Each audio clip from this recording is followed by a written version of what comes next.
Shalom, shalom, shalom, 12 tribes of Israel. I put together a few videos for you guys, mainly on our women and our children and our men not being in our households, and if they are, they're either killing or beating our women. And this is a huge example of why us as a nation need to come back to the Most High, keep His commandments, and our women need to get a righteous man to rule over them.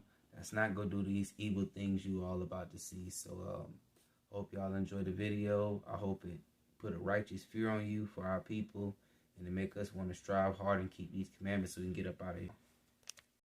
Night, a horrific scene at a community center swimming pool where police say this man shot and killed his wife while her daughter was taking swim lessons. He followed her and chased her down and shot her like an animal, like he was doing hunting. Authorities putting together the pieces as the family of 30-year-old Shandell Harris mourns. It all happened at a Jewish community center in Miami Sunday. The husband then showed up to the scene here and then shot her over at the pool deck. The day before the tragic scene, officials say the suspect, 45-year-old Carl Watts Jr., stabbed Harris multiple times. The City of Miami Police Department telling NBC News in a statement they were aware of that incident, but by the time it was reported to them, Watts was gone and in hiding, adding that his wife was offered shelter but refused since she would stay with her mother. Sir, you were arrested for one count of second-degree murder. I'm holding you with no bonds. According to the police report, Watts approached Harris and began offering her money to drop charges against him for the stabbing incident.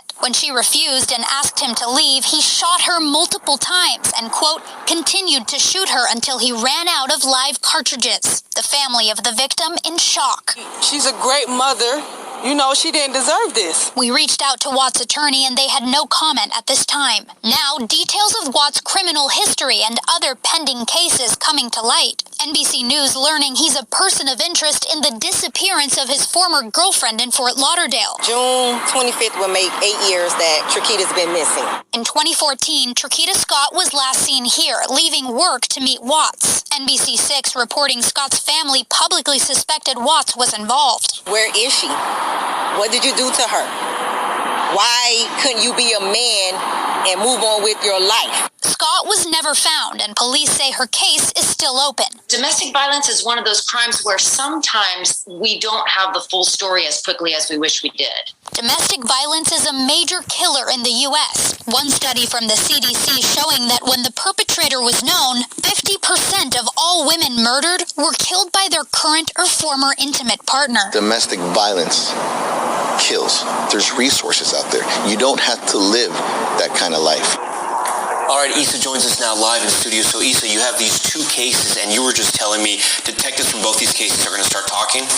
That's right, Tom. We asked officials today, is there any relation here? Are you going to be investigating these together? And the Fort Lauderdale Police Department that's looking into the disappearance of Watts' girlfriend from back in 2014 said, this arrest this week, these charges are not related to our case. However, we are now talking to the Miami-Dade Police Department about this Harris's murder case now.